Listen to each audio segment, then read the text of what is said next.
From Hollywood, it's time now for...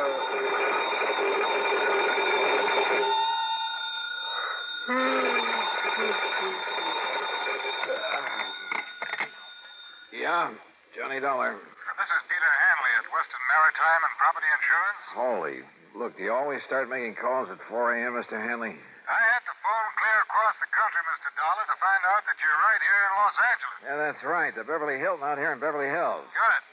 But I've cleared up the case that brought me here, so as soon as I have breakfast, if they serve it at this unearthly hour, I'll pack up my bags and go back to Hartford. Please don't. Oh, what's up? One of our clients is about to present us with a claim that I think you ought to investigate. As long as you're right here. Yeah, what sort of a claim? For the loss of his yacht. How much of a claim?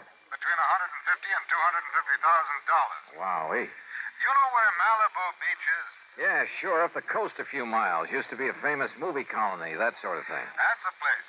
Well, if you can find some means of transportation, I'll meet you at the Malibu Pier. On expense account, Mr. Hanley, I can find anything. Well, now, look here. And on a claim that could run to $250,000, I'm sure you won't be chintzy. Mr. Dollar. I'll see you at the Malibu Pier.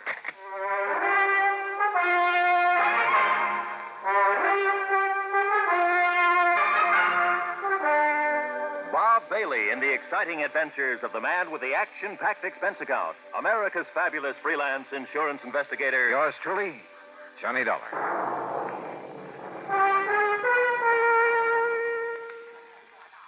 And now, Act One of yours truly, Johnny Dollar.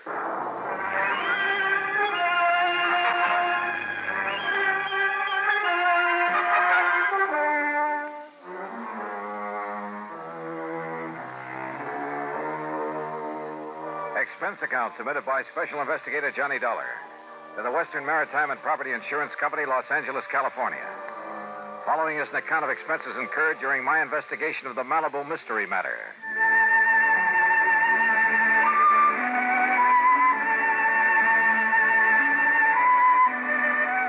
Expense account item 1, $2.25 for a fancy breakfast in my room at the Beverly Hilton. Item 2, $50 deposit on the best-looking rental car I could find. I drove out Santa Monica Boulevard to the Coast Highway, then north along the edge of the Blue Pacific, some 12 or 13 miles to Malibu, where a long fishing pier stuck out into the ocean. Cars were parked for half a mile on either side of the pier entrance, and it looked as though half the population of L.A. was crowded out on the pier itself. Thanks to an ambulance that pulled away from the curb and headed south toward town, I found a parking space.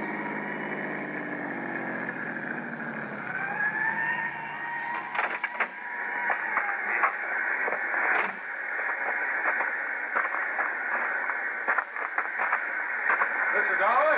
Here. Oh, hi, Mr. Hanley. Come along out on the pier. All right. What's all the mob so early in the morning? Apparently, word of an accident like this gets around quickly. What kind of an accident? Don't you see the Coast Guard vessels out there circling around? Yeah. Did this boat you were talking about sink out there? The Tatus, Mr. Dollar, a $150,000 diesel yacht. What happened to her? Apparently, it just blew up. Survivors? Mr. and Mrs. Randolph Merrill and the steward and deckhand managed to get into the launch they used for attendance. They were picked up by the Coast Guard. The skipper went down with the yacht. At least no trace of his body has been found as yet. Captain Rawlins. Well, you people just have to get back off the pier. Oh, Miss Hanley. Now, this is Johnny Dollar, special investigator for my insurance company. Captain Rawlins of the Coast Guard. Mr. Dollar? Hi, Captain. Have you found anything out there, Captain? Not a sign of the Tatus, Mr. Hanley. Yeah, it's mighty deep water. And I'm afraid that, like Mr. Merrill and his wife told us, she just blew herself to smithereens. Yeah. Even from here, I can see some wreckage floating in. Well, they're all working around the oil slick out there, so the grapples ought to be able to find something down below. Some traces of a hull or machinery or something. When did it happen? Oh, 2.5 hours ago. One of our craft got up here from Santa Monica Harbor not more than 40 minutes after she went down. How'd you find out about it? Phone call from somebody living along the beach. The Tatus stood out there blowing a whistle and foghorn, woke him up. By the time he got out of bed, well, he said it looked like a regular fireworks display. About a half mile offshore, huh? You see where they put a marker buoy? Yeah. Wouldn't the wind and current move that slick and whatever wreckage there is? No wind. That's why there's still some fog out there. And they're allowing for drift. Don't worry. If there's anything left of the Tatus, those boys will find it. Now, excuse me, will you please? I got to keep a check on operations. Yeah, sure, Captain. See you later. Hanley, you say Mr. and Mrs. Merrill are okay, huh? Yes. If the Coast Guard in Santa Monica are through with them, they're probably back at their home in Westwood. I think I'd like to talk to them. By all means. Though I don't exactly see any particular reason for investigation. It's company policy, Mr. Dollar, on any claim over $100,000. Yeah, but the claim can't have been made yet. Don't worry, it will be. Wait a minute. $150,000 yacht. But you said the claim could go as high as $250,000. Yes, that's because of Mrs. Merrill's jewelry, which she always took with her. Oh, was that lost too? I don't know. I haven't yet talked to her. Then let's do it. Well, if it hadn't been for a friend of mine living up on the hill behind the beach who was also wakened and saw the explosion, I wouldn't have known about it even this soon. Yeah. Well, come on, let's talk to the Merrills.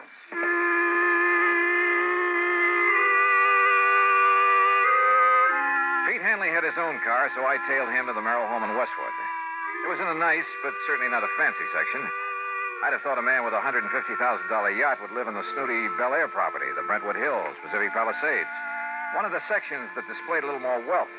However, Mr. Merrill pretty well explained it. And quite frankly, when I had to take such a loss in selling out my plastics business, I decided we'd better retrench a bit. And really, Mr. Dollar, I don't miss that lovely big place we had in Bel Air one bit. After all, they're just the two of us, and we don't do a lot of entertaining. More coffee? No, thanks. As a matter of fact, Dollar, I was thinking of selling the taters for, well, to be frank about it, for purely economic reasons. Oh? Wouldn't it have been pretty hard to get your price for a boat like that? Well, possibly. Quite frankly, the maintenance on it alone became quite a burden after I lost my business. But no matter. Now the insurance will pay for her. Mr. and Mrs. Merrill, there is one thing that I must find out. Yes, Mr. Hanley. Mrs. Merrill's jewelry. No, thank heavens. No, that's safe. Oh, careful, dear, of the glass top on that table. Oh, sorry. No, you see, Mr. Hanley, the jewels were the first thing I thought of when the engine on the Tatus started making funny sounds and woke me up. Well, I am glad of that. Here they are, all safe and sound in the little casket I keep them in. Oh, look at them, Mr. Dollar. Aren't they beautiful? Yes, very. But now suppose you tell me just what happened out there on the yacht. They said they'd been cruising peacefully up the coast, all hands on board asleep except for the skipper at the wheel. Then the engine started making strange sounds, shaking the whole yacht. The Merrills and the crew jumped out of their beds and rushed on deck. By then, the captain had discovered something wrong with the fuel system, so he ordered them off from the tender while he tried to operate the extinguisher system. Then, barely minutes after they'd cleared her side, came a series of explosions. And that was the last they saw of the Tatus and her captain. As for the Merrills, they were humbly glad they'd been lucky enough to escape. Lucky? Suddenly, sitting there, idly toying with the jewels, I discovered something that... Yeah, believe me, this case did need investigation. Needed it bad.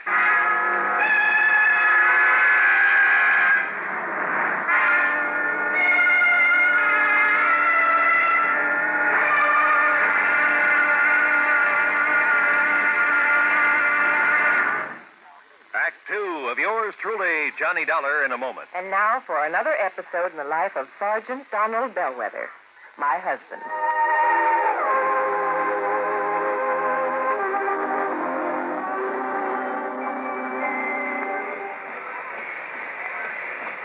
Hi, honey. Did you fix the windshield wipers? I sure did, Reba. How's that? Oh, you fixed them. Good for you, Donald. Thank you, my dear. Well, that's that. Now, if it rains, we're prepared for it, huh? I feel better now. Oh, me too. A driver has to see the danger if he expects to avoid it. That's right. And also keep the back and side windows clear in rain and snowy weather. That's right. Oh, how about the horn? The horn? The horn doesn't work, Sergeant. Aren't you going to fix it? No, I don't think so. Frankly, Reba, I hate horns. Whenever there's a traffic jam, the first thing some guys do is blow their horn. Which does absolutely no good. Of course not. All it does is jar everyone's nerves. No, I don't think I'll fix the Oh, horn. but now wait a minute, Don. Hmm? Look, supposing we're driving along and suddenly we see a youngster on his bicycle headed right out into the street. Sounding that horn will warn him and possibly avoid a tragic accident. Yes, that's true, but... Or supposing we're driving on the highway and just as we're about to pass a car, that car decides to pull out into our lane and pass the car ahead of him. He obviously doesn't see us, and he won't hear us shout. But one little beep on that horn, and he'll automatically scoot back and avoid a collision. Reba, you've convinced me. Even though it can be a nuisance, the automobile horn is a necessity. Then you'll repair it? Immediately. Oh, that's my Donald. That's my doll.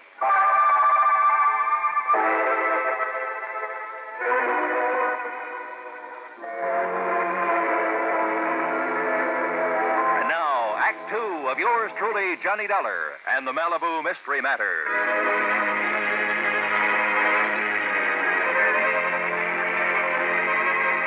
Remember when you were a kid and first found out about how mercury would plate a piece of gold, make it look like silver? How you went around putting it on everything made of gold that you could find? And remember when you first learned that a diamond could put a scratch on glass? How you went around with your mother's engagement ring, cutting grooves in window panes, glass tabletops, and so on? Okay. Sitting there listening to the Merrills tell about the explosion on their yacht, I toyed with some of the beautiful jewelry Mrs. Merrill had been able to save. Jewelry insured for $100,000. Absent-mindedly, I dragged the diamond in one of her rings across the glass top of the coffee table a couple of times. Then again with pressure. And it did not cut into the glass. I tried a couple of the other so-called diamonds among her jewels. Same result. No result. Those highly insured jewels were paste. Well, Mr. Dollar, it looks like we have the whole story now. Yep, it sure looks that way. And, Mr. Merrill, whenever you're ready, you just file your claim and we'll take care of it. All right, Mr. Hanley. And quite frankly, well, why kid about it? Now that I've lost my business, I can well use the money. Oh? Then I'm kind of surprised you haven't sold some of these jewels. Dollar, there is a thing called sentiment that even money can't buy. Why, of course, Mr. Dollar. Before I part with these jewels... Yes, I'm sure. Shall we go, Hanley?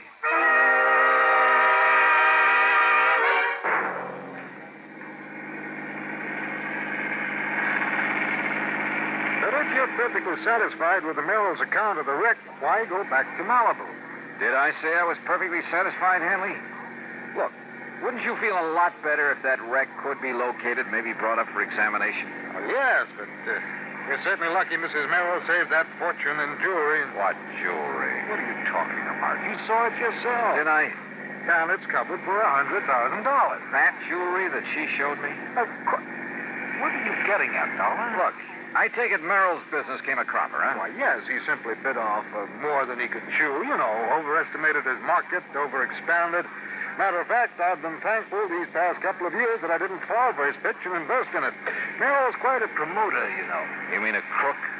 Well, I didn't say that, no, but his Bel Air estate, where they used to live, his yacht, her jewelry, that sort of thing. They were all to impress the people he got to finance his ventures. A real fast guy was somebody else's buck, huh? Yeah, I guess you could say that about him. So that's why you wanted me to investigate this so-called accident to his yacht. No, not at all, as I told you. What do you mean by so-called? Hanley, you say a friend of yours actually saw the explosion. That's how I learned of it almost as soon as the Coast Guard. But now... And if you know the address, that's where we're going. I told you, he lives up on a hill overlooking Malibu Beach. Only first we're going to stop at the Santa Monica Coast Guard station and pick up a chart or two. Why? Also, if you know a good surveyor, we'll take him along with us. Dollar? Yeah, Hanley? I've got an idea that may save your company a lot of money.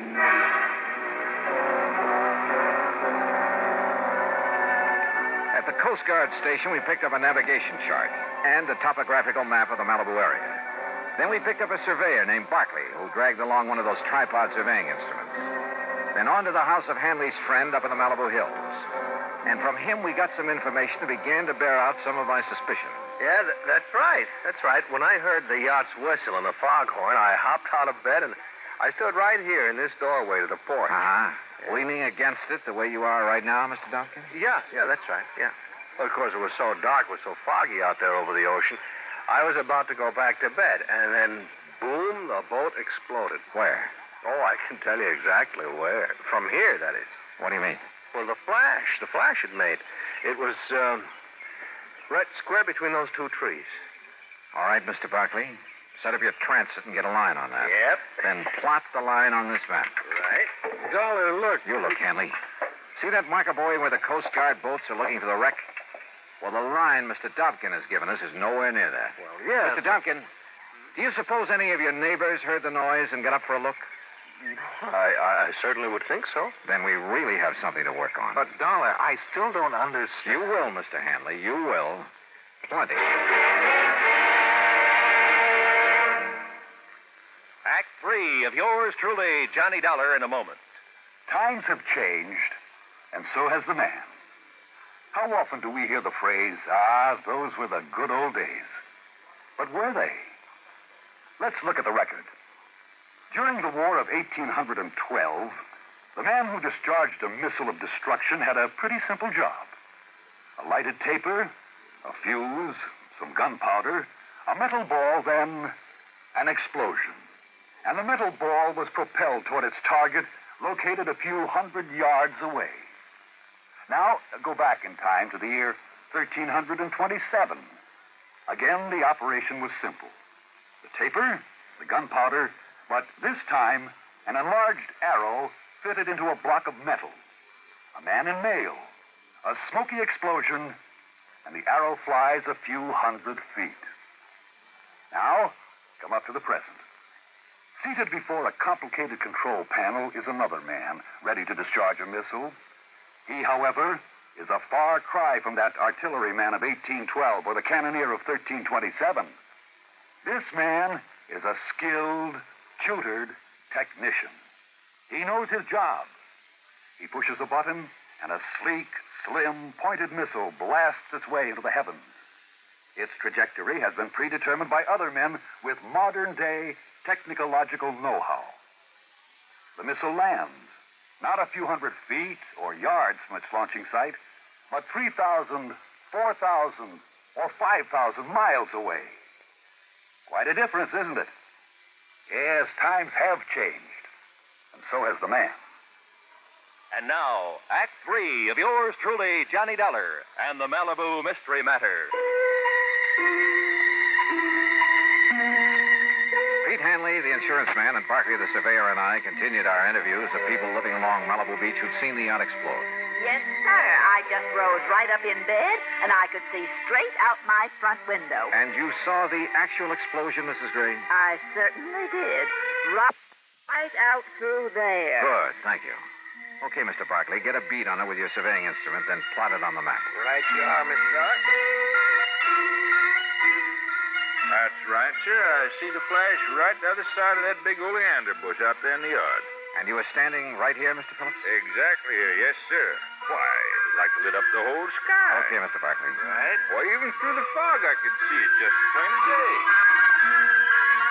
I'll say I did. Gee. You see, we was having a little party, and I was just going in the kitchen to make us some scrambled eggs. Yes, well, now, just where... You know how it is, after being up all night and having some drinks. Well, where were you When standing? the whistle started and the fog went, we came out here. Right where you're And standing all now? of a sudden, Bluey. Gee, me and my friends, we thought it was the 4th of July all Okay, over Mr. again. Barkley, And gee, you what take a over. noise. Yes, sir.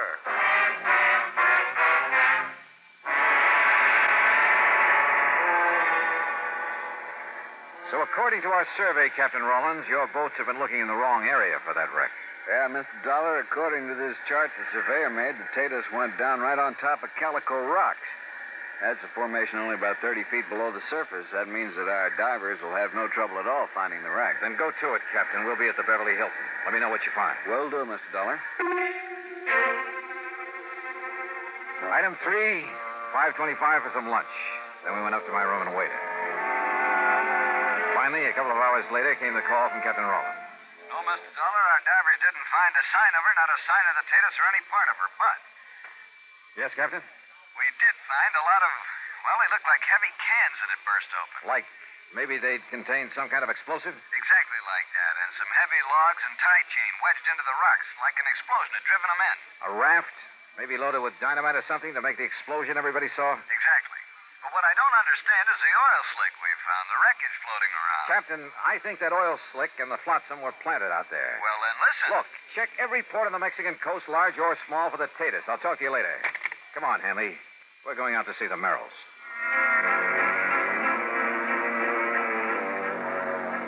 On the way out to Westwood, I wondered. I was satisfied. I was sure. I knew just how Merrill had pulled his little fraud. Little? What's little about a few $100,000? But I needed more than that for the sake of the insurance company who'd have to prosecute. So when we got there, I decided to try a bluff. Come in, Mr. Dollar. Mr. Hanley. I didn't expect to see you back here so soon. Yes, won't you gentlemen sit down? Merrill, I think you ought to know the Coast Guard finally found something out there off Malibu. Oh? Yeah. The remains of your skipper on the Tatus. What? That's impossible. Nancy. Also, evidence that he'd been murdered. Murdered? Probably by you, Merrill. No, he's still alive. What? Wait, Nancy. Can you prove it? Yes. Or would you rather have your husband charged with his murder? No. He's in Mexico with the yacht. Nancy, be quiet. That's what I figured. At some remote little port on the coast of Mexico, he and the Tatus. Dollar. Where the yacht can be completely gone over, disguised. Meanwhile, of course, you thought you'd collect the insurance on her because of the completely phony wreck you almost got away with. Thanks to the fog and the darkness. Nancy, you fool. I could... All right. How did you find out, Mr. Dollar? Your wife's phony jewels tipped me off that you're not exactly paragons of virtue. Phony, Mr. Dollar? Paste, Hanley, and nothing else. And I'll lay odds they'll sell the originals, that they plan to carefully lose the fakes. Why didn't they claim to lose them in the wreck? Oh, that would have been overplaying their hand. Apparently, having saved those jewels made the wreck look all the more legitimate. But the really clever stunt was dumping oil on the water and some odd bits of wreckage away from the spot where they blew up the raft. Yeah, it almost kept the Coast Guard from finding the cans of explosives they'd used for the little fireworks display. But, Merrill, the only thing around here that's been sunk is you. Dollar, I'll fight you and this insurance company with every legal trick in the book. You know something, Mr. Merrill? I don't think you'll get to first base.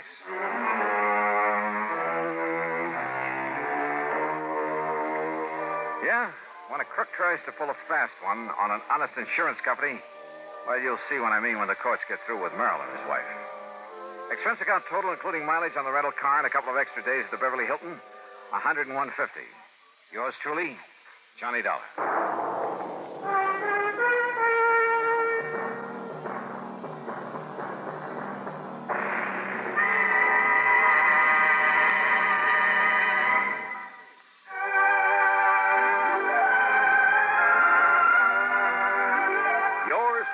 Johnny Dollar, starring Bob Bailey, originates in Hollywood and is written, produced, and directed by Jack Johnstone.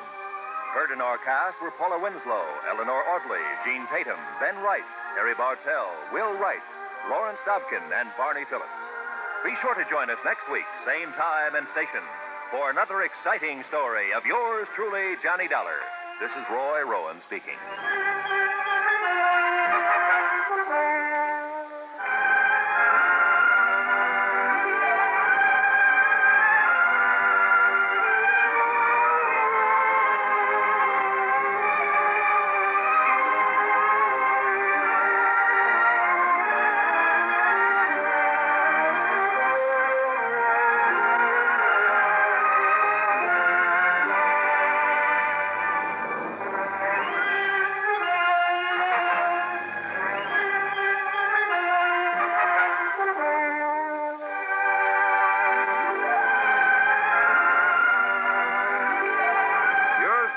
Johnny Dollar has been a presentation of the United States Armed Forces Radio and Television Service.